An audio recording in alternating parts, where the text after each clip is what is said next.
Good morning और good evening. Radhe Radhe. Good evening, good evening. जय श्री श्याम।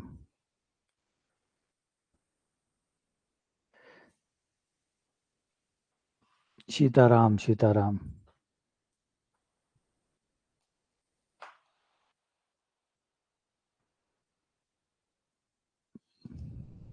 सीताराम सीताराम।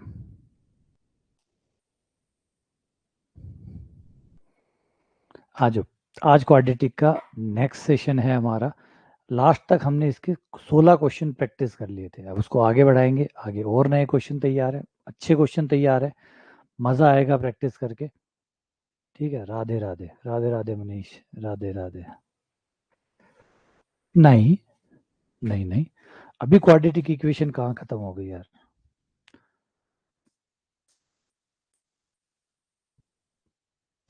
अभी तो क्वाड्रेटिक में वो मज़ा ही नहीं आया, अभी तो चल रहा ही है।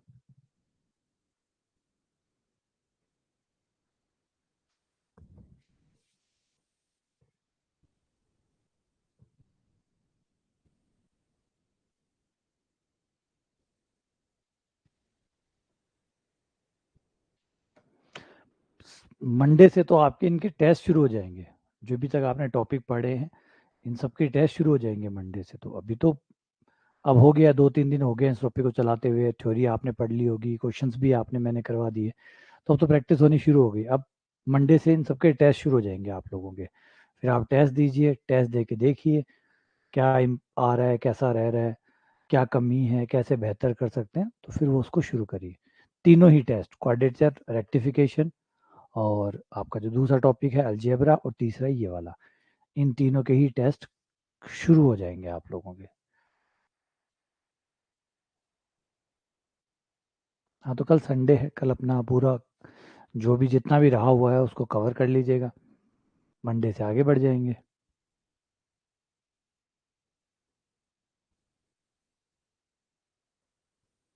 चलो शुरू करते हैं। क्वेश्चन नंबर 17 कहता है कि यदि समीकरण m minus N X square plus N minus L X plus L minus M बराबर 0 के मूल बराबर है, इसके जो मूल है वो बराबर है, तो बताइए कौन से समीकरण को ये संतुष्ट करेगा। ए बी सी डी में से। अच्छा। हम्म, बिल्कुल।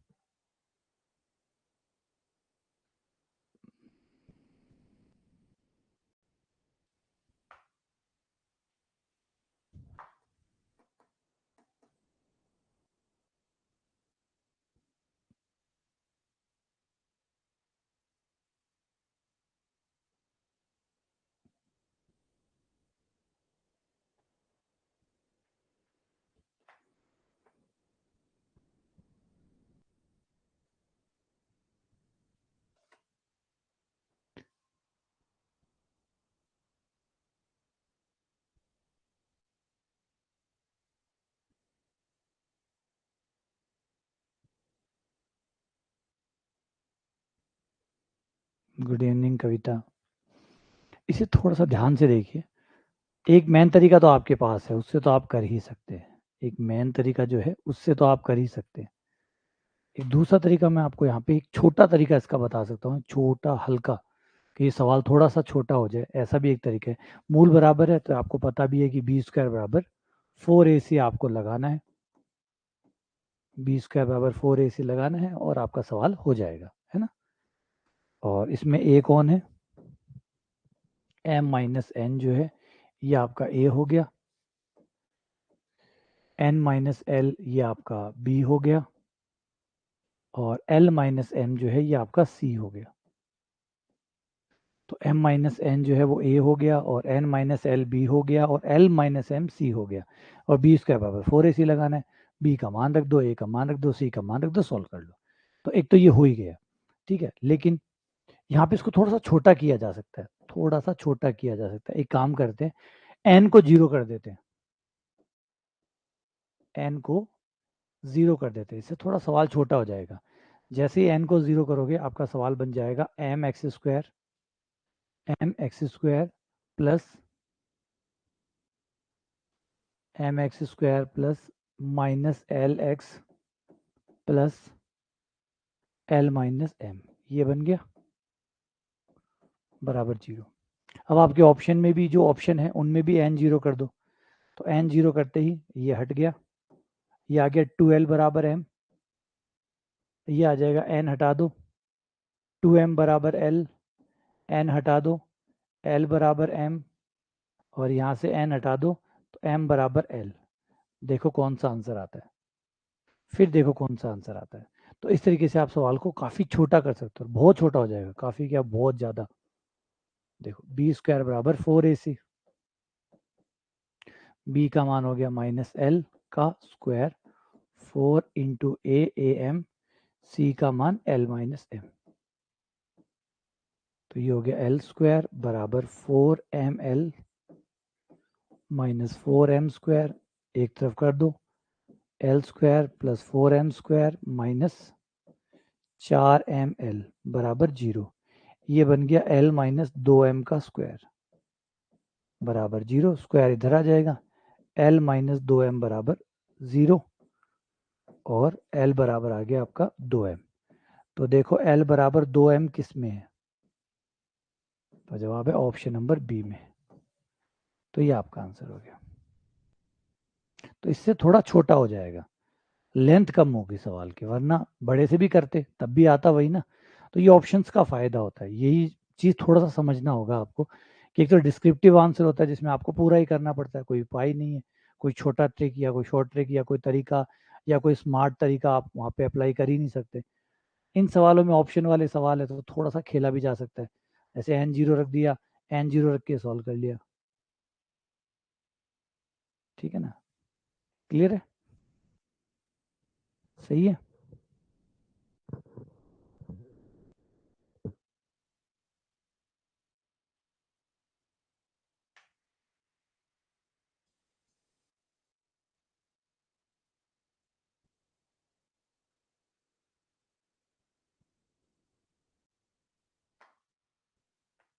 आगे बढ़े, ठीक है।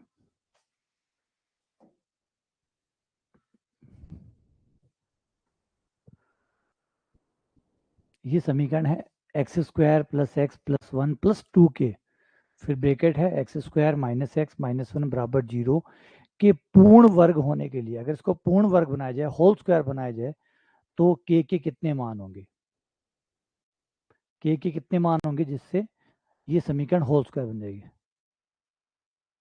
हाँ थोड़ा गलती, गलती की जगह ऐसा नहीं होता कि गलती हो जाता है, कई बार हम जानते हैं कि आंसर जो आ रहा है वो एल के पदों में आ रहा है, तो जो समीकरण में होगा वही आंसर में होगा, तो अगर n 0 होगा तो इधर भी होगा तो उधर भी हो जाएगा, तो उसमें दिक्कत आती नहीं है। उसमें 0 रखने से कोई फर्क नहीं पड़ता, क्योंकि 0 सिर्फ आप एक इस साइड नहीं रख रहे हो, आप उधर भी ऑप्शंस में भी रख रहे हो, है ना, तो वो n को आपने हटा ही दिया। थोड़ी समझदार, मतलब मैंने कहा ना, जो कई बार होता है ना, स्मार्ट ट्रिक लगाने के लिए आपको ओवर स्मार्ट होना पड़ता है, इन ट्रिक को भी आप ऐसे नहीं लगा सकते।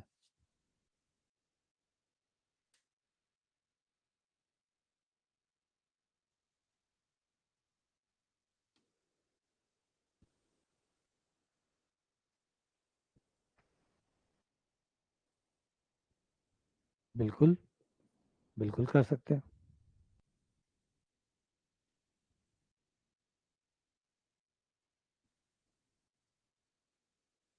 बिल्कुल कर सकते हैं।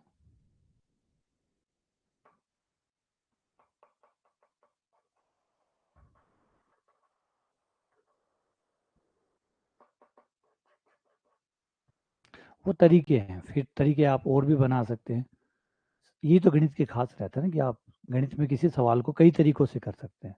तो एक तरीका ये हो गया, अब ये मैंने एक तरीका बताया, दो हो गए थे हमारे, वैसे तो दो हो गए, एक तो था सीधा ही आप 20 के बाद 4ac लगा दो, एक आप इस तरीके से कर दो, एक है अगर आप इसको ध्यान से देखो तो इसका एक मूल 1 है, x बराबर 1 है।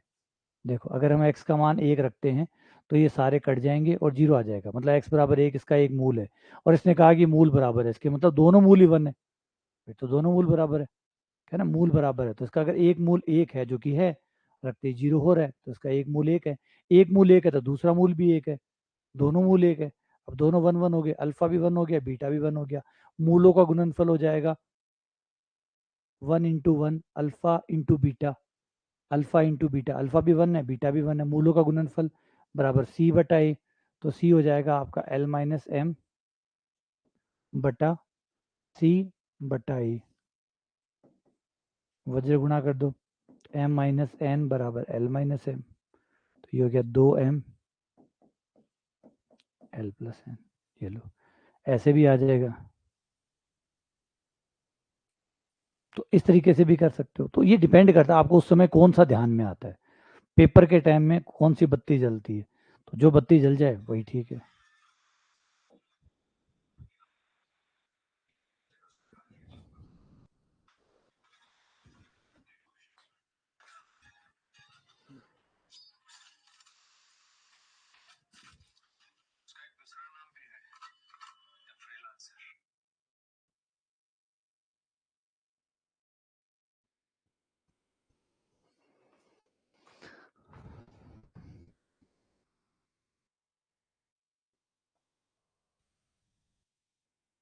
EMRS के भी किसी ने शायद भेजा हुआ है मुझे, बता रहा 7 8 अक्टूबर को, 7 ऐसे 7 6 7 9, ये कोई डेट दी हुई है कि इस डेट को है, लेकिन थोड़ा सा बात पुख्ता सी नहीं लग रही, क्योंकि जो ये वैकेंसी है ये कोर्ट में अटकी हुई है, ये वैकेंसी जो EMRS वाली है ये कोर्ट में अटकी हुई है, और कोर्ट में अटकने की वजह से अब इसका क्या रास्ता निकलता है, कोर्ट में कोई चीज़ आती है तो फिर महीने 2 महीने तो उनका, एक सुनवाई में 1 महीना लग जाता है, एक डेट देते हैं फिर अगली डेट के लिए 2 महीने, तो इतना गैप तो नॉर्मली हो ही जाता है। तो अभी कोर्ट में अटकी पड़ी है मामला स्टेट और सेंट्रल गवर्नमेंट का है कि एग्ज़ाम कौन कराएगा, करा रही है सेंट्रल गवर्नमेंट, जबकि ये राज्य सरकार और केंद्र सरकार दोनों का एक कोलेब्रेशन था, तो वो स्टेट गवर्नमेंट करानी चाहिए। स्टेट गवर्नमेंट में भी हर गवर्नमेंट अलग अलग तरीके से करवानी चाहिए, राजस्थान अपने हिसाब से करवाए, हरियाणा अपने हिसाब से कराए, तो ये और एक मुद्दा मामला फंस गया। देखो अब इसका क्या नतीजा निकलता है ना, स्टेट वाइज होगी तो भी एक प्रोबेबिलिटी तो हो जाएगी, लेकिन वैसे अच्छी होगी, स्टेट वाइज हो जाएगी तो फिर आगे का रास्ता भी खुल जाएगा। आगे का भी रास्ता ये होगा कि ये EMRS की भर्तियां जब भी आएगी वो, अच्छा 8 अक्टूबर को तो कोर्ट में सुनवाई है, तो फिर जब 8 अक्टूबर को कोर्ट में सुनवाई है तो फिर एग्ज़ाम कहाँ से हो जाएंगे। तो यही है, बता दे कोई भी चिपका के यूट्यूब पे ऑनलाइन पे कोई भी जाके चिपका देता है कि ठीक है, अपनी डेट निकाल देते हैं। हाँ, फॉर्म रिफिल, फॉर्म अगर स्टेट गवर्नमेंट के पास वापस जाएगी भर्ती तो सब कुछ वापस से ओपन होगा, अगर वो कोर्ट आदेश कर देता है।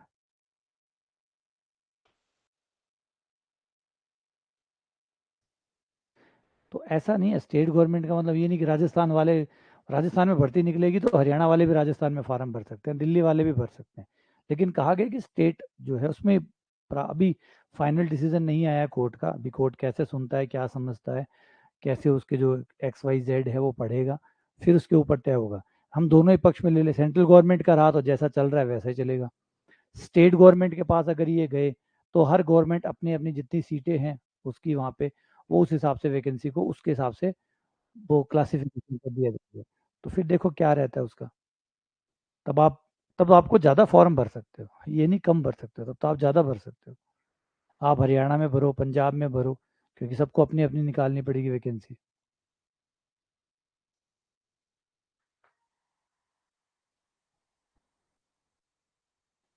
तो फिर तो कई स्टेट्स में आप एग्ज़ाम दे पाएंगे।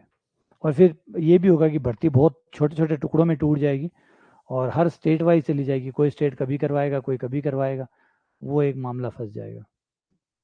देखो इस क्वेश्चन को समझो, ये कह रहा है पूर्ण वर्ग बन जाए, जब भी कोई पूर्ण वर्ग बनता है, जब भी कोई द्विघात समीकरण पूर्ण वर्ग बनती है, इसका मतलब दोनों मूल बराबर है, होल स्क्वायर बन गया ना, अगर द्विघात समीकरण होल स्क्वायर बन गया मतलब दोनों मूल बराबर है, और दोनों मूल बराबर होने की क्या शर्त होती है, B² बराबर 4AC। बात समझे, बात समझे, ये कह रहा है ये द्विघात समीकरण होल स्क्वायर बन जाए, द्विघात समीकरण होल स्क्वायर बन गई, ठीक है, बनते ही दोनों मूल सेम आ जाएंगे, दोनों मूल सेम आ जाएंगे यानी B² बराबर 4AC हो जाएगा। तो जब भी वो कहे पूर्ण वर्ग ये पूर्ण वर्ग उसी का ही एक नाम है, मूल समान होने का। मूल समान होना या पूर्ण वर्ग होना एक ही बात है। जब मूल समान होंगे तो होल स्क्वायर बन जाएगा। होल स्क्वायर बन रहा है मतलब मूल समान है, यानी बी स्क्वायर बराबर 4ac है। अब ब्रैकेट खोल के जो एक्स स्क्वायर के पद हैं वो एक साथ, जो एक्स के पद हैं वो एक साथ, जो अचर पद है वो एक साथ। 2k+1 एक्स स्क्वायर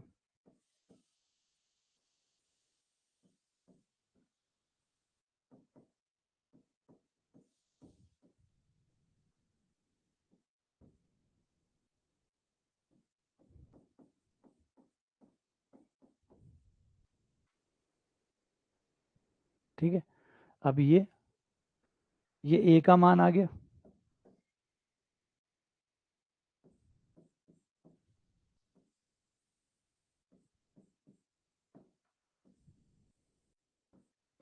ए बी सी, तो बी स्क्वायर बराबर 4ac, या बी स्क्वायर -4ac बराबर 0।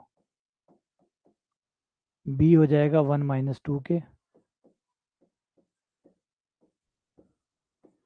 -4 इंटू ए हो गया 2k+1,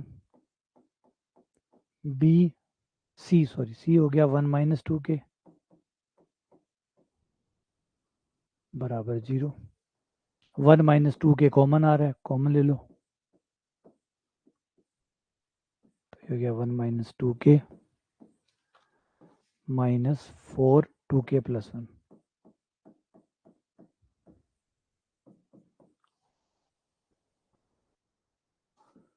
वैसे तो देखो यहाँ पे हमें सॉल्व करना बंद कर देना चाहिए, इसको आगे सॉल्व करने का क्या मतलब है, क्योंकि हमसे के मान नहीं पूछा। यही बस एक आदत है हमारी कि हम पेन को रोक नहीं पाते।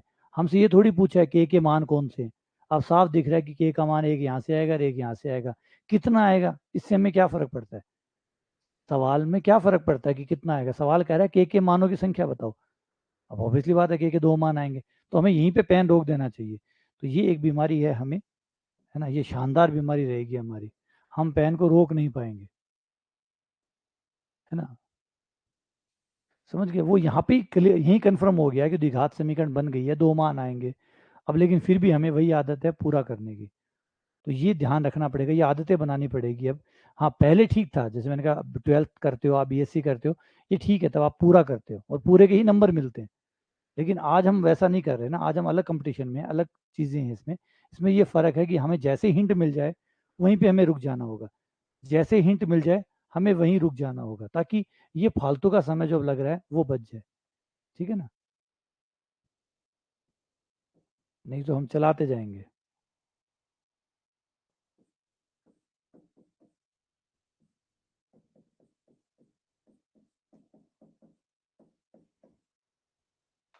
ठीक है,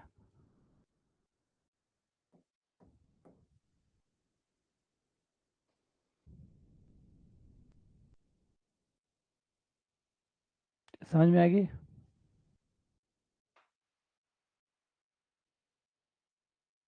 हाँ हो जाएंगे। अभी तो चलेंगे, ये टॉपिक है, अभी कौन से पूरे हो गए, अभी तो टॉपिक लंबा चलेंगे आपके।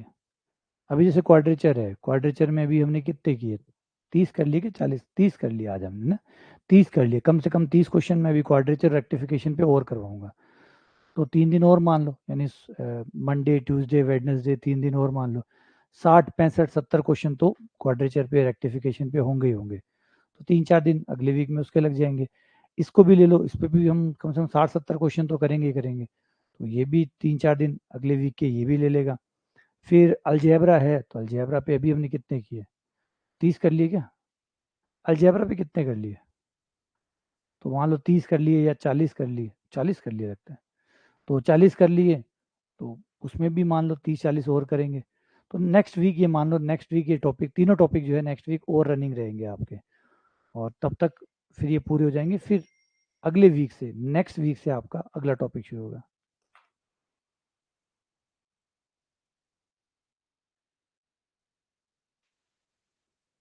तो एक नेक्स्ट वीक और मिल जाएगा आप लोगों को इसको अच्छे से करने के लिए।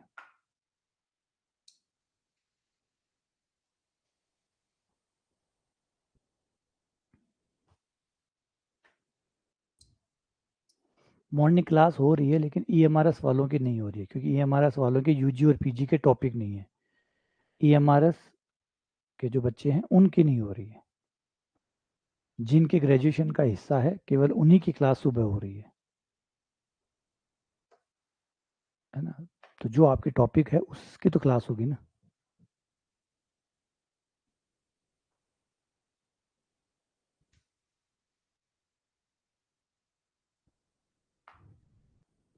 लाइव प्रैक्टिस क्लास की जो पीडीएफ है वो आपको लास्ट में मिलेगी, जिस दिन टॉपिक कंप्लीट हो जाएगा।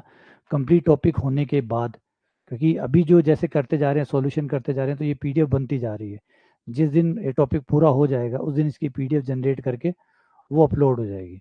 तो भी अगर आप जाके अपने कोर्स में देखें तो इससे पहले जो भी हमारा टॉपिक हुआ था, इससे पहले वाले टॉपिक को आप जाके देखें, वो टॉपिक की जो भी लाइव क्लास हुई थी उन सबको निकाल के एक अलग से फोल्डर बना दिया है लाइव क्लास का, और उसमें वो पीडीएफ भी डाल दी है वो जो उस क्लास की है। ठीक है ना, नहीं देखा हो आपने तो देखो, मैट्रिक्स और डिटर्मिनेंट के जैसे कराया था, तो अगर आप जाके देखोगे।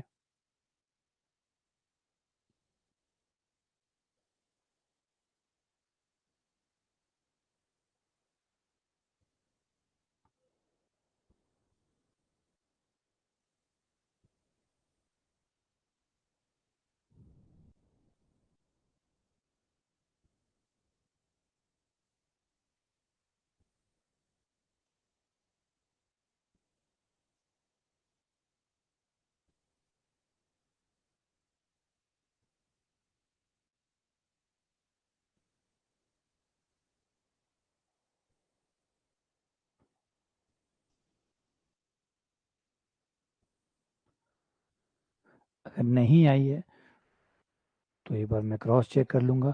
बाकी जैसे आप जाओगे कोर्स के अंदर, ये रहा मैट्रिक्स वाला। इस मैट्रिक्स वाले में ये है वो सारी लाइव क्लास की, जो जितनी भी लाइव क्लास हुई है उस पर, मैट्रिक्स और डिटर्मिनेंट पे, वो सारी लाइव क्लास यहाँ पे आपको इसमें डाल दी है। ये रही सारी लाइव क्लासेस।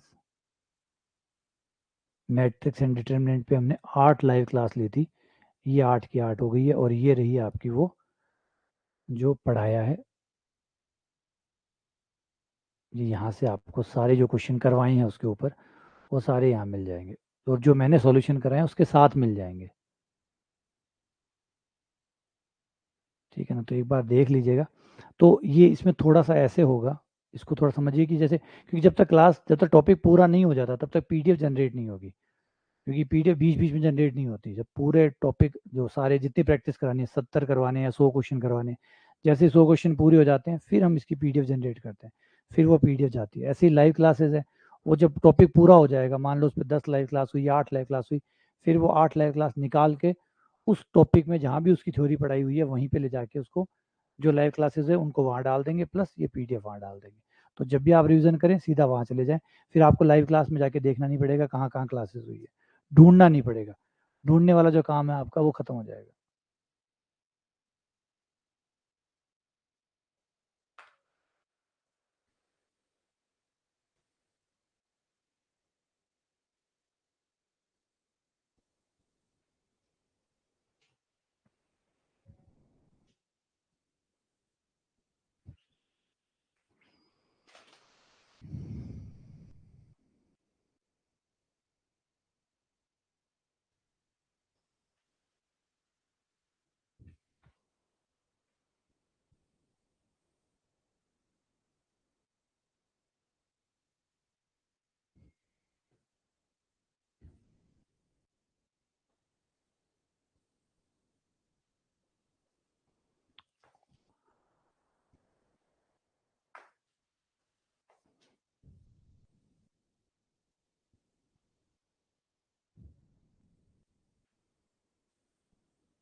देखो ये कह रहा है यदि समीकरण 5x² प्लस 13x प्लस के मूल जो है वो एक दूसरे के व्युत्क्रम हो, यानी इनवर्स हो, तो अगर एक मूल अल्फा है तो दूसरा मूल 1/अल्फा हो जाएगा, है ना, क्योंकि मूल इनवर्स बताए गए हैं।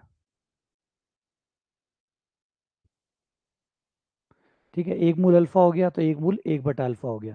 अब यहाँ से अगर मान उठाएं ए बी सी का, तो ए का मान आपको मिल जाएगा 5,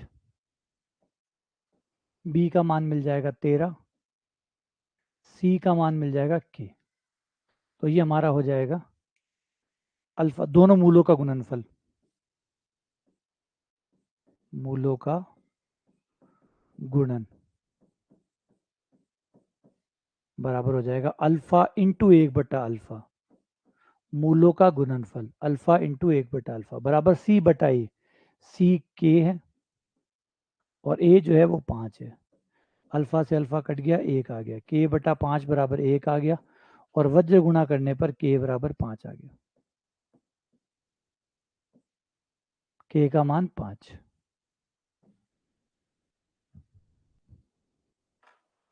ठीक है, तो इससे सिंपल से हो जाएगा आराम से ये।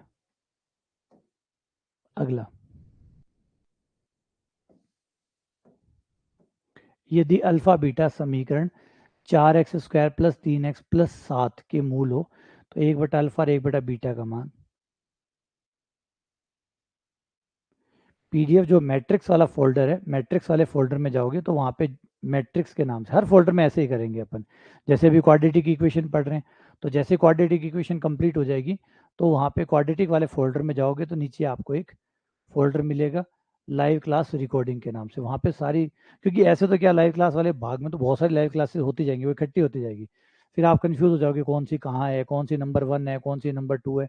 तो उससे अच्छा है जैसे टॉपिक पर, जब तो चल ही रहा है तो कोई दिक्कत ही नहीं है, तब तो आप वहाँ जाके देख लीजिए। जब टॉपिक पूरा हो जाएगा तो सारी लाइव क्लास वहाँ से निकाल कर वहाँ डाल देंगे, आपके टॉपिक के अंदर डाल देंगे, ताकि वहाँ जाके आप देख सकें कि क्या पढ़ाया था, इस जब लाइव क्लास पढ़ाई थी तब क्या पढ़ाया था, ढूंढना ना पड़े आपको, फिर रिवीजन के टाइम पे भटकना ना पड़े। और पीडीएफ भी साथ में डाल देंगे ताकि आप लोगों को वीडियो ना देखना हो तो खाली पीडीएफ देख के भी याद आ सके भी क्या पढ़ा था, क्या पढ़ाया था।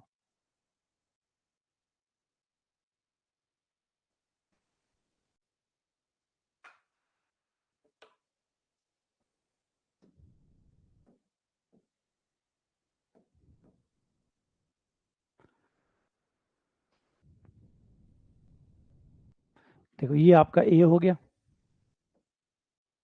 ये बी हो गया, और ये सी हो गया। मूल अल्फा और बीटा है, अल्फा प्लस बीटा बराबर -b/a, तो -3/4, अल्फा गुणा बीटा बराबर c/a।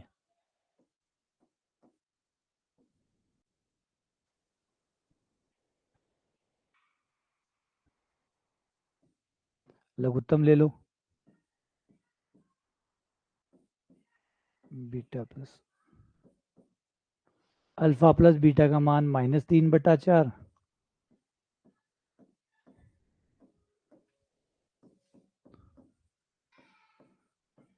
-3/7,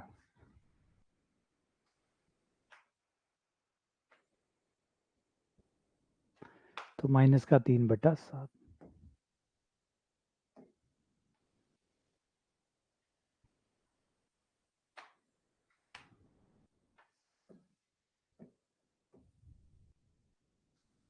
अगला क्वेश्चन, इसको ध्यान से समझना।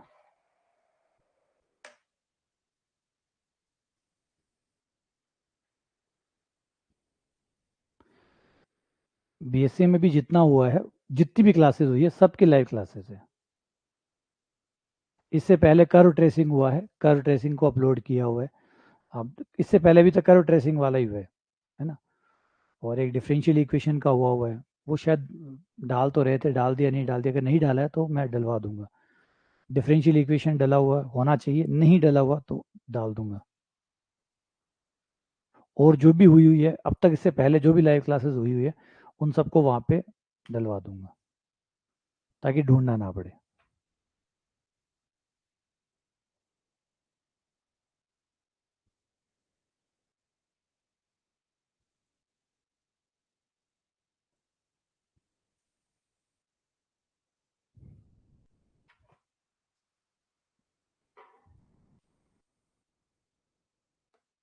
तो ये तो थोड़ा सा ट्रिकी ज़रूर है लेकिन है आसान, थोड़ा सा ट्रिकी है लेकिन आसान है। ये कह रहा है A X square plus B X plus C के मूल अल्फा और बीटा है, तो C X square plus B X plus A के मूल कितने होंगे? तो आप देख सकते हो कि ए और सी जो है वो अदला बदली हो गए, ए और सी अदला बदली हो गए। अचर गुणांक वाला एक्स स्क्वायर का गुणांक बन गया, एक्स स्क्वायर वाला अचर गुणांक बन गया। ऐसा कब होता है? जब मूल उल्टे हो जाए, मूलों को उल्टा कर दिया जाए तो ऐसा होता है। एग्जाम्पल के लिए मान लो मुझे नया मूल जो y है, जो नया मूल है, मैं चाहता हूँ कि एक नई समीकरण बने, उसका मूल y आए, और ये y जो है वो पहले वाला मूल यानी x का उल्टा हो। उसकी समीकरण कैसे बनेगी वो देखो। मैं चाहता हूँ कि जो नया मूल आए y, वो पुराने वाले मूल का व्युत्क्रम हो। तो y बराबर 1/x, यहाँ से वज्र गुणा कर लो, एक्स वाई बराबर 1, x बराबर आ गया 1/y। अब x की जगह 1/y रखो समीकरण में, तो ये आ जाएगा a into 1/y² plus b/y plus c y² से गुणा करने पर a plus by plus cy²। ये देखो बन गई समीकरण। अब ये समीकरण वही है जो आपको दी गई है, यही तो है, सेम समीकरण है, यही समीकरण आ रही है। तो ये समीकरण कब बनी? जब हमने मूलों को उल्टा किया। मूलों को उल्टा करने पर ये समीकरण बन रही है। तो इसका मतलब इसके मूल उसके उल्टे हैं, इसके मूल उसके उल्टे हैं। तो उसके मूल अल्फा बीटा गामा थे, तो इसके अल्फा बीटा थे, इसके 1/अल्फा 1/बीटा हो जाएगी। क्योंकि उसका उल्टा करोगे तो ये वाले मूल आ जाएंगे, तो 1/अल्फा 1/बीटा। और बाकी वैसे निकाल सकते हो, कोई दिक्कत नहीं है। ये मूल ले लो, है ना, इन मूलों का योग, इन मूलों की गुणा, इससे समीकरण बना के देखो क्या ये आती है, जिससे ये समीकरण आ जाए वो सही है। तो इससे भी किया जा सकता है। ठीक है, अगला।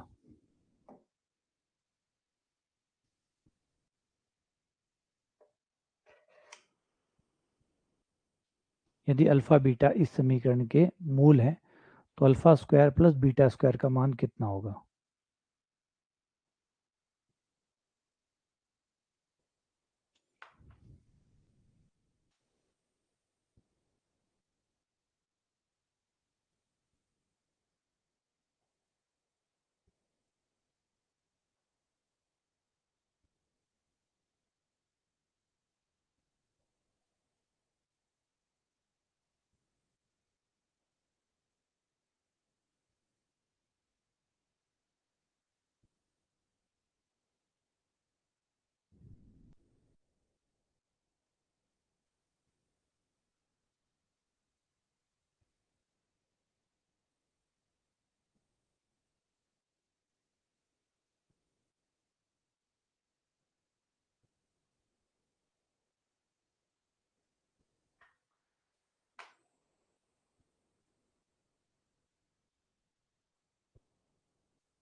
मैं कर दूं,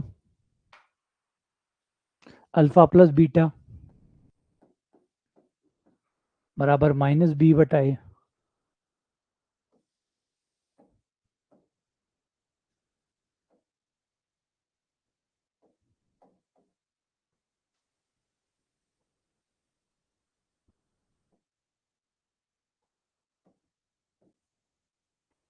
ए B C, alpha plus beta बराबर -b/a, माइनस माइनस प्लस हो जाएगा, 2 से 2 कट जाएगा, और ये दिख रहा है मुझे m² + 1।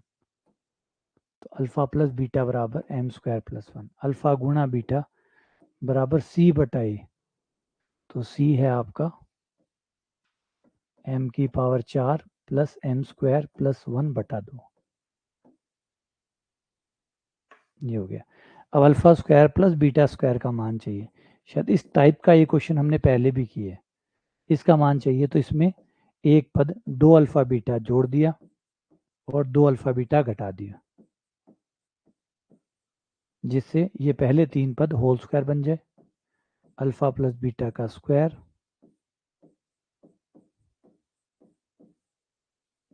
अल्फा प्लस बीटा का मान एम स्क्वायर प्लस वन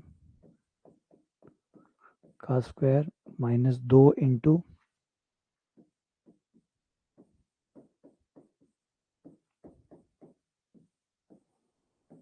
दो से दो कैंसिल। इस स्क्वायर को खोलोगे तो m की power 4 plus one plus two M square.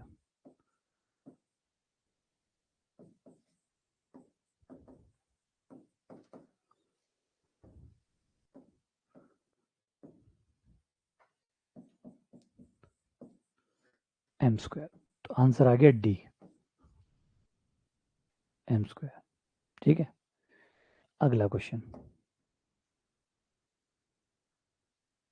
यदि समीकरण A X square plus B X square बराबर 0 के मूलों का योग उसके वर्गों के योग के बराबर हो, मूलों का योग उनके वर्गों के योग के बराबर हो, तो इसमें से कौन सा कथन सत्य है? अच्छी बात है।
तो इस क्वेश्चन के लिए ए बी सी है, वो तो कुछ निकालना नहीं है। ए है, बी बी है, सी है।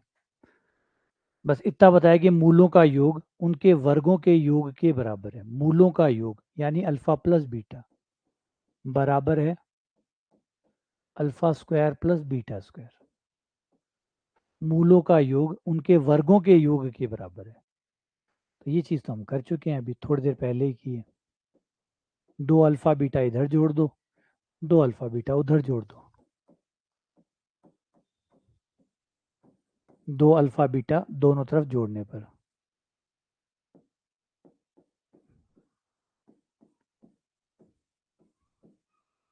ये आ गया आपका अल्फा प्लस बीटा का होल स्क्वायर। ये सारे मान आपके पास है, रख दो।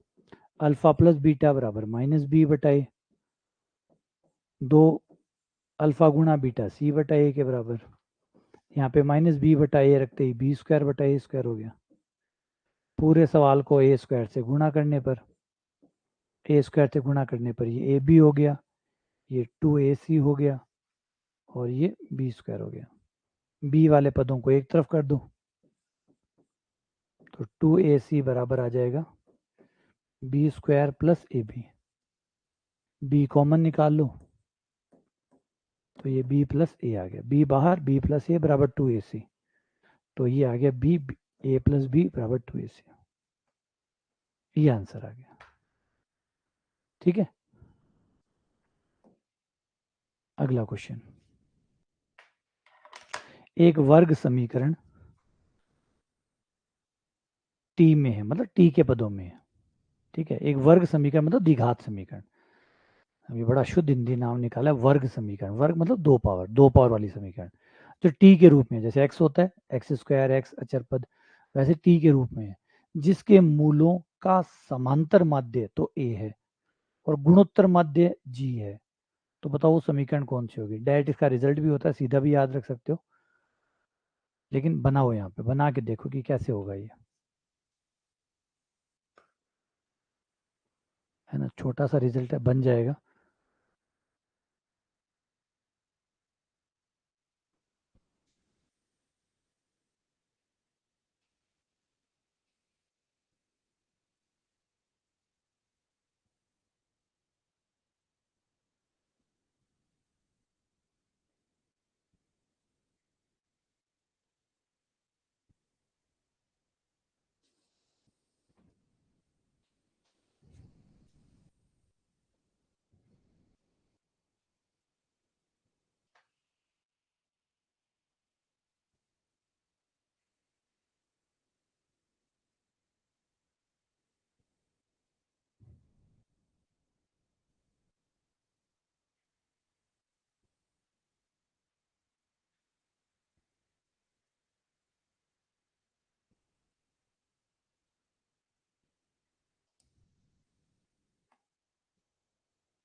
कर लिया,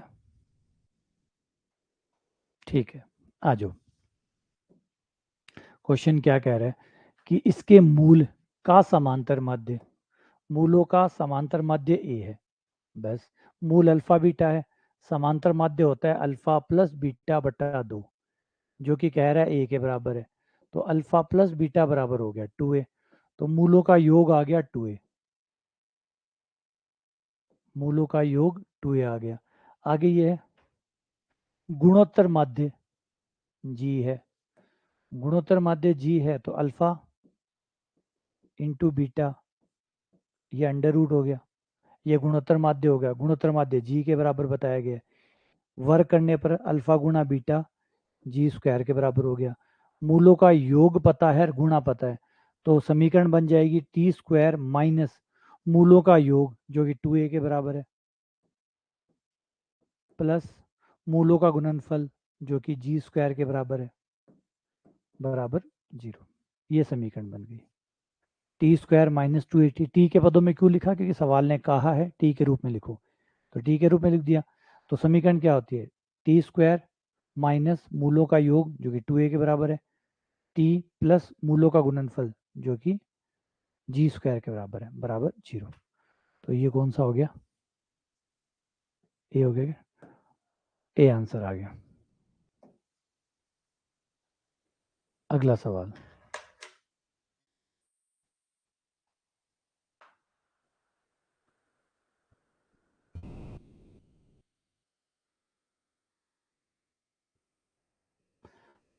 हाँ तो बस ये चीज़ आपके साथ हमेशा काम करेगी, जो आपका पहले पढ़ा हुआ है ना, वो रिजल्ट आपको फटाफट याद आ जाएगा। और चीज़ें कुछ आए ना आए, लेकिन आपको कम से कम तरीका तो नहीं सोचना पड़ता ना, कि सवाल को कैसे करूं, कैसे करूं नहीं सोचना पड़ता। जो सवाल आपने किए हुए हैं वही सवाल जब दोबारा आते हैं तो आपको ये टेंशन नहीं होती कि कैसे करूं, क्योंकि किया हुआ तरीका तो याद है ही।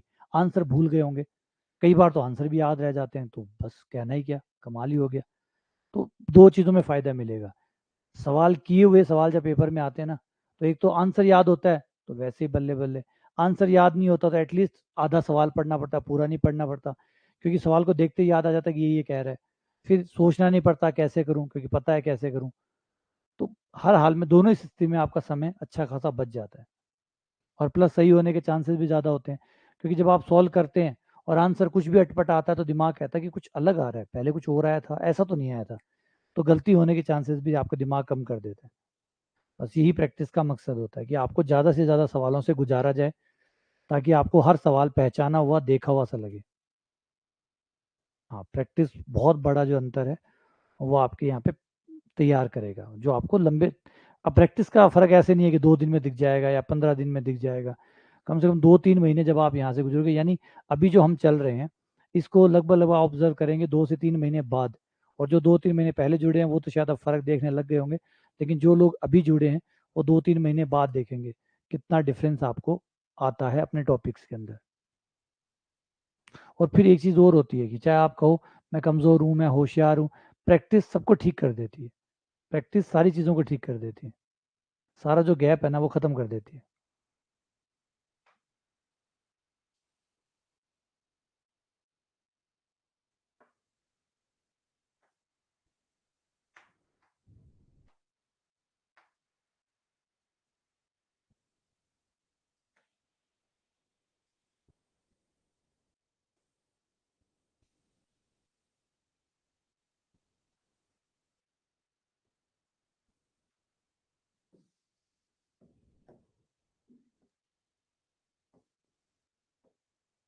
ये आपका ए, ये आपका बी और ये आपका सी।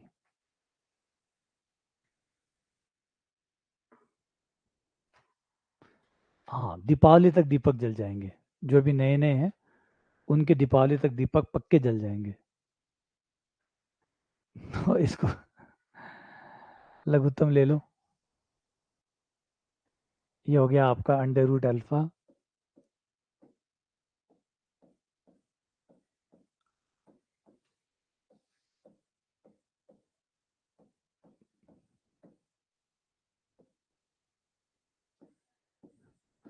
Under root alpha, under root beta, दोनों लघुत्तम आ गए। अंडर रूट बीटा कट गया, अल्फा आ गया, अंडर रूट अल्फा कट गया, बीटा आ गया।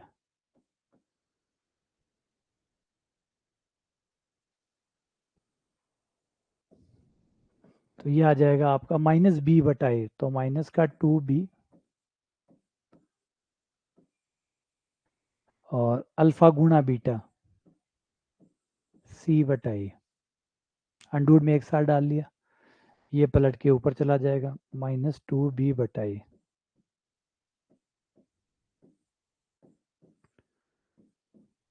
-2b, और ये एक अंडर कट जाएगा, एक बच जाएगा, नीचे आ जाएगा अंडर रूट ए सी, -2b बटा रूट ए सी।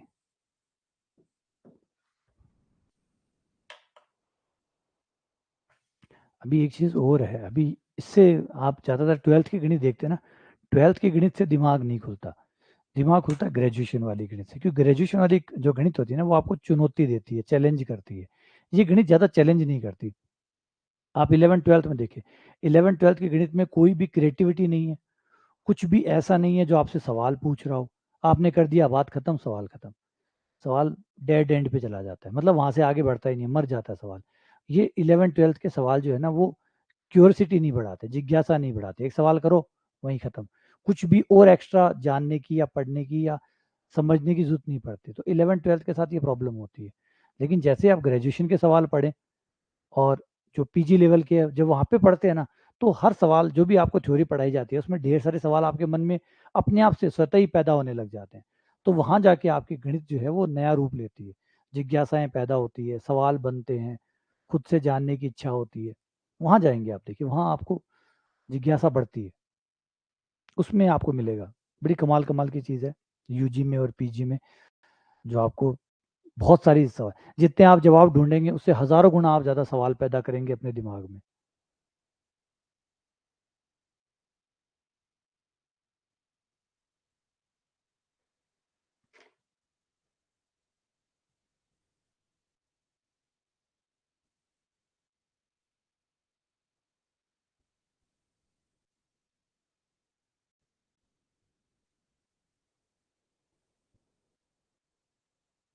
हाँ, ये तो है।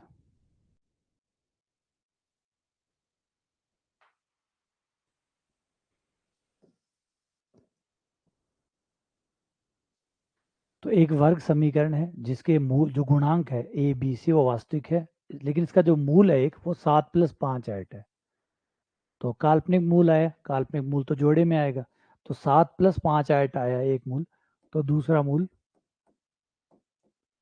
इसका संयुग्मी होगा, यानी बीटा जो है वो 7 - 5 8 होगा। मूलों का योग, मूलों का गुणनफल, अल्फा प्लस बीटा, ये कट गया, 14 आ गया। मूलों का गुणनफल a² - b², 7 का स्क्वायर -5 8 का स्क्वायर, 49। 5 का 25, आयटा स्क्वायर का -1 माइनस माइनस प्लस, ये 25 हो गया। और ये मूलों का योग आ गया, गुणनफल आ गया। समीकरण आ जाएगी x² माइनस मूलों का योग जो कि 14 है, प्लस मूलों का गुणनफल जो कि 74 है, बराबर 0। तो x² -14 प्लस 74, ये आंसर आ गया। ठीक है, अगला।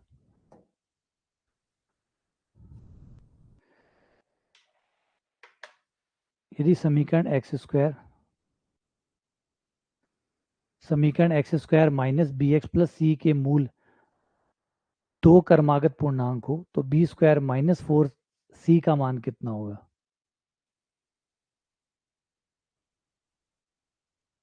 अच्छा, कल आप लोगों की छुट्टी है तो कल का क्या रहेगा आप लोगों का? कल कैसे, कल पूरे दिन रेस्ट करोगे, कुछ नया पढ़ोगे, या घूमने जाओगे, या मूवीज देखोगे? कल का क्या, छुट्टी वाले दिन का आप क्या करते हो? क्योंकि नॉर्मली बाकी दिन जो रहते हैं वो तो पूरे बुकिंग से ही रहते हैं।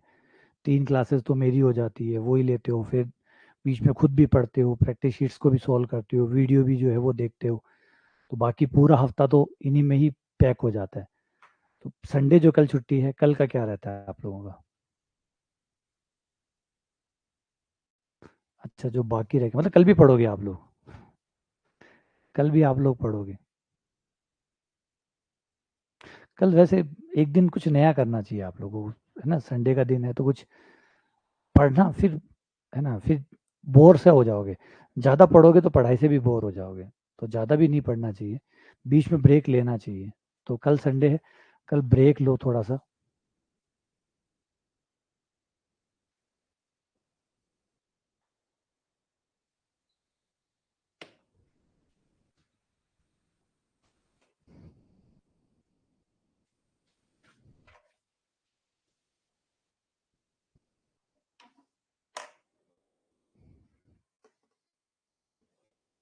जैसे होता क्या है नॉर्मली, आपको फिर कैसे बोरिंग आती है? अच्छा, कपड़े धोएंगे? नहीं, वैसे क्या, लगातार अगर आप कंटिन्यू पढ़ेंगे ना, कोई भी चीज़ हो, कोई भी चीज़ हो, उसमें अगर आप बहुत पैशनेट है तो बात अलग है, आप बोर नहीं होंगे। लेकिन नॉर्मली जब चीज़ें चलती है ना और लंबा जाना हो, तो बीच में ब्रेक्स होने चाहिए। तो जैसे संडे है, तो संडे कल आपको फ्री रखना चाहिए, नहीं पढ़ेंगे, कुछ नहीं पढ़ेंगे कल। कल कुछ नया ट्राई करेंगे। तो कल का दिन ऐसे एकदम बिल्कुल फ्री कर दो, एकदम नहीं पढ़ो। हाँ, तो फिर मैंने कहा ना, ज़्यादा चीज़ें ऐड करोगे, ज़्यादा पढ़ोगे, तो धीरे धीरे वो बोरियत आने शुरू हो जाएगी। बोरियत ना आने दो, एक संडे का दिन जो है उसको गैप के तौर पे रखो, उसको अलग तरीके से यूटिलाइज करो। कुछ ऐसा पढ़ो जो अगले 6 दिन आपको मोटिवेट करे, अगले 6 दिन आपको इंस्पायर करे पढ़ने के लिए। कुछ ऐसा कर लो, कुछ खेलो, थोड़ा घूमो, है ना? बस ऐसा जो है ना वो grape, life is race. Sir, life is race, भागो, सबसे पहले भागना है, सबसे आगे आना है।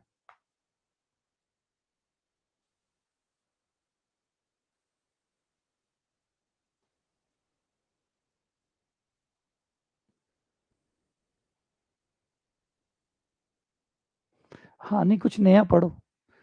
अगर पढ़ना मैथ्स नहीं, कुछ मूवी देख लो, कोई अच्छी मूवी देख लो, बहुत सारी मूवीज है, बहुत शानदार शानदार मूवीज है। कोई अच्छी सी मूवी देख लो जो आपके दिमाग को ओपन करे। कुछ गेम खेल लो, कुछ अच्छी किताबें पढ़ लो, कुछ नया जान लो। कुछ, हाँ, कुछ अच्छी चीजें कर लो, अच्छी किताबें पढ़ लो। जो कुछ पॉडकास्ट सुन लो, अच्छे पॉडकास्ट जो है, बढ़िया पॉडकास्ट है, पॉडकास्ट सुन लो। कुछ फिलोसॉफी जैसी बातें हैं वो कर लो। बहुत कुछ है एक दिन के लिए आपके पास।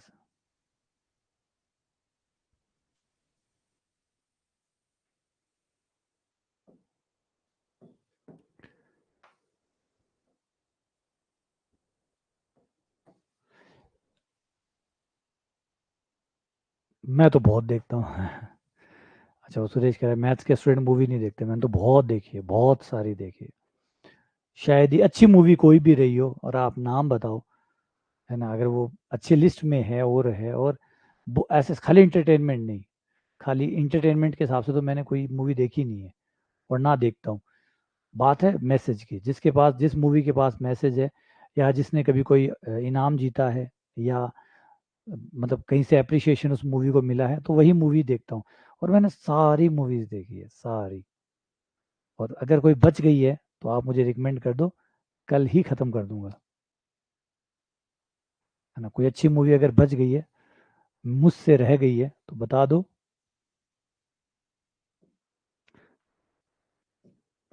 देखो, मूल, दो क्रमागत पूर्णांक।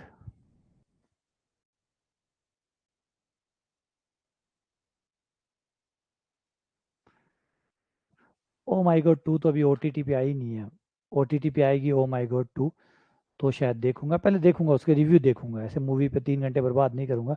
कई बार 2-3 घंटे बर्बाद करने के बाद में भयंकर मलाल होता है। मलाल का भी मलाल होता है ना, इतना भयंकर मलाल होता है कि रात को फिर नींद भी नहीं आती।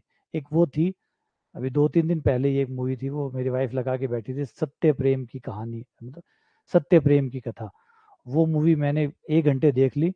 और लास्ट का ही था, वो लास्ट का ही चल रहा था, क्योंकि वो बीच में देख रही थी, मैंने नहीं देखा। फिर लास्ट वाला जो 1 घंटा था वो, उस मूवी को मैंने देखा।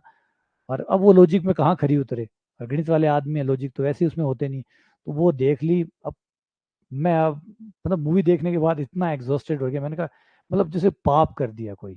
फीलिंग ऐसे आ रही थी अंदर से कि इतना गुनाह कर दिया, और कहीं चर्च में जाके कबूल करके आऊं कि मैंने गुनाह किया है, और मुझे ना मतलब मुझे सजा दी जाए। मैंने मूवी देख ली। तो एक बात, नॉर्मली मैंने कहा ना, मैं रिव्यू बहुत देखता हूँ, 3-4 रिव्यू देख के फिर तय करता हूँ मूवी को दिमाग में जाने दूंगा या नहीं जाने दूंगा। लेकिन वो मूवी गलती से फंस गई, तो बड़ा रिग्रेट हो रहा है, आज भी ऐसे है। तो ऐसी मूवी भी ना देखिए। दो मूल कर्मागत है, कर्मागत है मतलब लगातार है। तो एक का नाम अगर अल्फा कर लेते हैं, तो दूसरा मूल आपका अल्फा+1 हो जाएगा।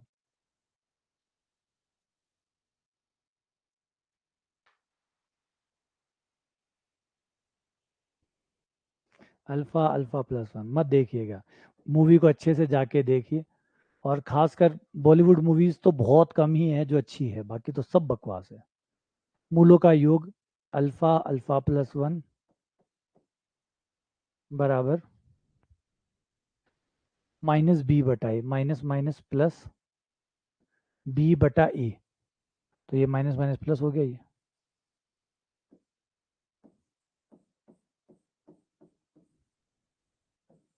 और एक अच्छा तरीका है, अगर आपको मूवी देखनी हो ना, तो आप आईएमडी पे चले जाएं। आईएमडी में थोड़ा सा टाइम तो लगता है ना। आईएमडी वाले पे आप, जो आईएमडी रेटिंग देता है मूवीज को, और आईएमडी खुद रेटिंग नहीं देता, जो ऑडियंस होती है वो देखती है, वो वहाँ जाके उसको रिकमेंड करती है। तो वहाँ पे अगर आप जाके देखोगे ना, तो आपको अच्छी अच्छी मूवीज के नाम मिल जाएंगे। और मेरी जो सबसे बेस्ट ऑल टाइम मूवीज है, वो वहाँ पे आपको आईएमडी पे 1, 2, 3, 4 करके मिल जाएंगे। मैं आईएमडी वाली लिस्ट को बहुत स्ट्रिक्टली फॉलो करता हूँ, क्योंकि उसमें नंबरिंग जो है ना, वो बहुत ईमानदारी से डली हुई है। तो वो मूवीज बहुत गहरी भी होती है, बहुत मतलब अलग आयाम भी दिखाती है, अलग डायमेंशन में ले जाती है आपको। और देखने के बाद में पूरा दिन भर आपके दिमाग में कुछ ना कुछ अच्छा ख्याल चलता ही रहता है कि देखो कितना बढ़िया बना है, क्या बना है, कैसे सोचा। तो अच्छे अच्छे ख्याल आते हैं। x² -bx 0। तो यहाँ पे आप ले लो, हाँ। अच्छा, मूल का अंतर क्या? अच्छा, मूल के अंतर से करना चाहते हो, ठीक है। मूलों का अंतर 1 हो जाएगा।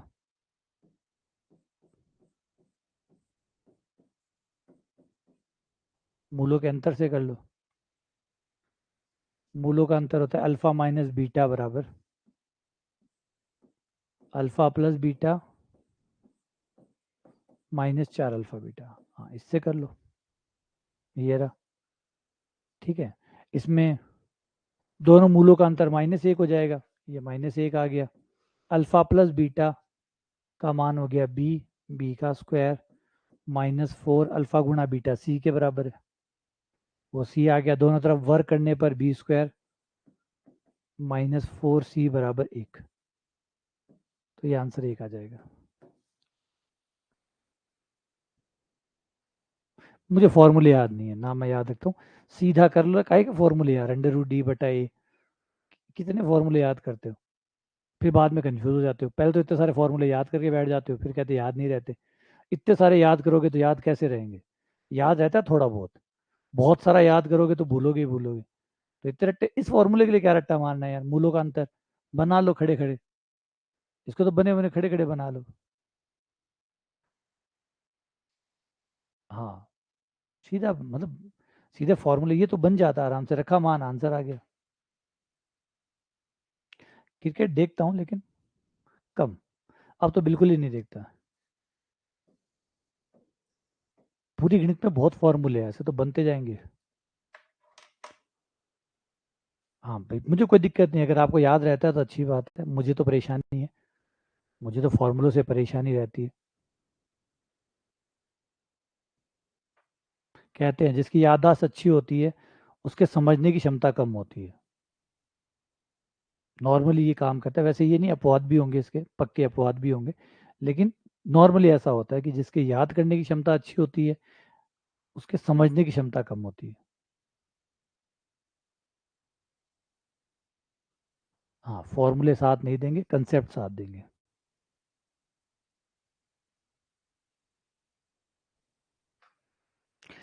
हाँ, यहाँ पे अगर मान लो, अच्छा मैं रिकमेंड करूँ तो, अगर कल देखो तो एक मूवी है शशांक रिडेम्पशन।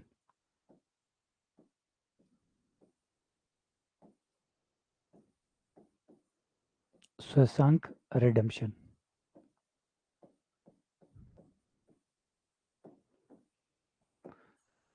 ये ऑल टाइम टॉप मूवी है, आईएमडी में सबसे हाईएस्ट रेटिंग इसी मूवी की है, शशांक रिडेम्पशन। बहुत उम्दा मूवी है, बहुत बहुत शानदार मूवी है। ये शानदार भी शब्द इसके लिए कम होगा, शानदार शब्द जो है ना वो भी इस मूवी के लिए कम है। शानदार के भी कई अनंत पावर कर दो, इतनी गजब मूवी ये है शशांक रिडेम्पशन। मतलब क्या कहने इस मूवी के, इसको हिंदी में मिल जाएगी ये, हिंदी में मिल जाएगी, अमेजोन प्राइम पे होगी शायद ये, अमेजोन प्राइम पे जाइए, अमेजोन प्राइम पे मिल जाएगी ये।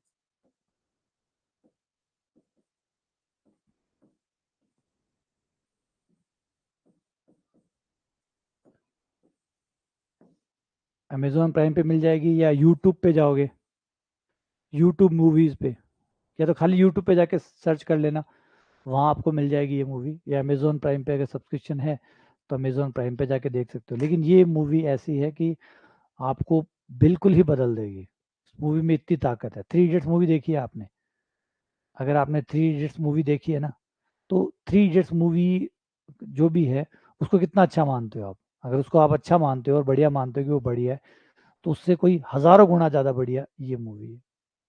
और ये यूं समझ लो कि ये मूवी जो है आज तक की इतिहास के अंदर जितनी भी मूवीज आई है उसमें सबसे टॉप मूवी ये है, अकॉर्डिंग टू ऑडियंस, जिन्हें जनता ने देखा है। इसे हाईएस्ट नंबर ऑफ वोट्स मिले हैं, हाईएस्ट नंबर ऑफ स्टार्स मिले हैं। इसके स्टार्स अभी भी शायद 10 में से 9.8 के आसपास चल रहे हैं, जबकि इतने लोगों ने उसमें वोटिंग की है, उसके बावजूद भी इसके स्टार बहुत हाईएस्ट है। हाँ, तो जिसने देखी है वो तो समझ सकता है इस बात को, इस मूवी में क्या है। एक्चुअली मूवी का प्लॉट बहुत अद्भुत है, और सबसे बड़ी जो इस मूवी की बात है वो आपको पेशेंस सिखाएगी, पेशेंस, धैर्य की कीमत समझाएगी, कि धैर्य जो होता है ना वो लगता है, और एक तरह से धैर्य जो है ना आपका पेशेंस, वो किसी ब्रह्मास्त्र से कम नहीं है। ये मूवी जो सिखाती है ना, जो सबसे बड़ी चीज सिखाती है एक नॉर्मल, वो है पेशेंस। कि हमें लगता है कि भाई वो कोई, हम मतलब धैर्य रख के बैठे हैं तो वो देखो वो कहाँ पहुंच गया, वो कहाँ पहुंच गया, वो कहाँ पहुंच गया। चिंता ना करिए, आप अपने काम को धीरे धीरे करते रहें और पेशेंस में रहें, और उस पेशेंस की ताकत को देखें। आपको महसूस होगा कि वो बहुत ज़बरदस्त है, बहुत अल्टीमेट है वो। तो ये मूवी उसी को टारगेट करती है। लाइफ ऑफ पाई इस मूवी के आगे तो न के बराबर ही है।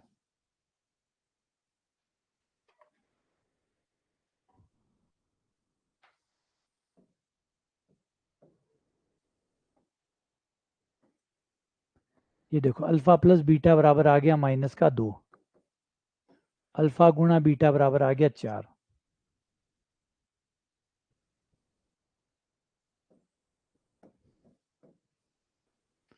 यहाँ लघुत्तम ले लो।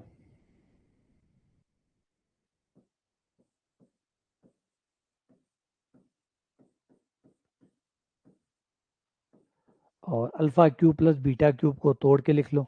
तो ये हो जाएगा अल्फा प्लस बीटा की whole cube -3 alpha beta alpha plus beta. ये इसको ब्रेक कर दिया, ये टूट गया।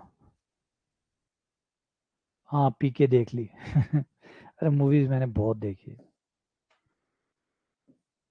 मूवीज और बुक्स मैंने बुक्स बहुत पढ़ी है।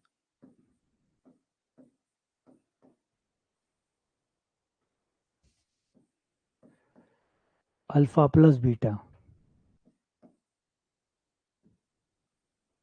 अल्फा प्लस बीटा बराबर -2 की क्यूब -3 अल्फा गुणा बीटा बराबर 4।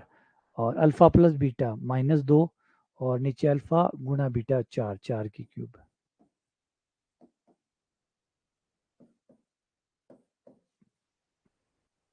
माइनस माइनस प्लस हो गया, 12 दूनी 24। ऊपर आ गया 16, 16/64, यानी 1/4।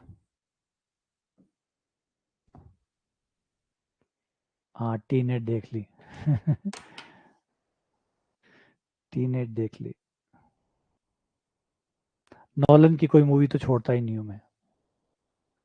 नॉलन की तो मूवी का नाम आ जाएगी, नॉलन लिखा हुआ है, उसके बाद में मूवी में उसने क्या डाला है उसे कोई फर्क नहीं पड़ता। किसी का नाम इतना बड़ा होता है कि अगर उसने मूवी बनाई है तो मतलब कुछ अद्भुत ही किया होगा, कुछ मास्टरपीस ही होगा। तो उसके तो मूवी के उसके डायरेक्टर के नाम से ही आप जा सकते हैं। बिल्कुल आई, उसमें रिवर्स पैरेलल को समझाया गया था। जो वर्ल्ड होता है ना रिवर्स, जो मैं एक दिन आपको बताता था, पैरेलल वर्ल्ड की जो थ्योरी है वो बता रहा था। तो उसमें जो है वो रिवर्स फ्यूचर है। रिवर्स फ्यूचर मतलब उल्टा फ्यूचर भी चलता है। तो समझना पड़ता है। मूवी में आप बैठ जाओ, पेन कॉपी ले लो और मूवी के स्टेप बाय स्टेप आप देखते जाओ। है ना, बहुत है। मैंने मतलब आज तक की जो सबसे ज़्यादा कॉम्प्लिकेटेड मूवी है, सबसे ज़्यादा कॉम्प्लिकेटेड मूवी जिसका नाम है प्राइमर। प्राइमर जो टाइम ट्रेवलर पे बनी हुई है, प्राइमर के नाम से टाइम ट्रेवल पे बनी हुई है। और उस मूवी को भी मैंने मतलब कम से कम 20-30 बार देखकर अच्छे से समझा है, क्योंकि गणित का आदमी हूं, समझे बिना तो बेचैनी हो जाती है, जी घबराने लगता है। तो मूवी मैंने किसी के कहने पे देख ली, अब वो समझ में कहाँ है, क्योंकि डायरेक्टर ने उस मूवी को, एक तो टाइम ट्रेवलिंग का कंसेप्ट था, एक जो दो उसके अंदर जो मेन कैरेक्टर थे, उनके कपड़े तक नहीं बदले पूरी मूवी के अंदर। पूरी मूवी में उनके कपड़े तक ही नहीं बदले, काली पैंट, व्हाइट शर्ट और एक टाई, वही पूरी मूवी में पहने रहते हैं। कभी समय में आगे जाते हैं, कभी समय में पीछे जाते हैं, और उनके 4-5 क्लोन बन जाते हैं। अब पहचानना मुश्किल होता है कि ये कौन से वाला है, और ये कौन सी टाइमलाइन से आया है, ये कौन सी टाइमलाइन से आया है, ये कितने बजे वाली टाइमलाइन में है। वो सब अलग अलग उनकी बातों से पकड़ना पड़ता है। इतनी खतरनाक मूवी जो है प्राइमर बनी थी, वही मैंने समझी। तो फिर इनको कहाँ से छोड़ूंगा मैं। एक बार में नहीं आएगी, एक बार में तो ये आनी नहीं है। एक बार में तो आनी नहीं है। मैंने कहा ना, पेन कॉपी नोट लेके बैठो, समझो कि क्या हो रहा है, कैसे चल रहा है। वो तो आपको कोई सी मूवी नहीं समझ में आती, क्योंकि जो अच्छे से बनाई जाती है ना, जिसकी स्टोरी अच्छी बनाई जाती है, तो एक बार से आपको कोई नहीं समझ में आएगी। इंसेप्शन को ले लो, शटर आइलैंड को ले लो, ऐसी कौन सी मूवी है जो एक बार में समझ में आ जाए। ठीक है, रॉकेट बॉयज देख ली रे यार। ठीक है, चलो मिलते हैं आप लोगों से, अब मंडे को मिलेंगे, है ना। तब तक के लिए शुभ रात्रि।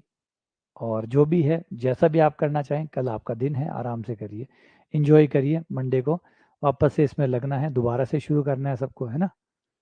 ठीक है, गुड नाइट।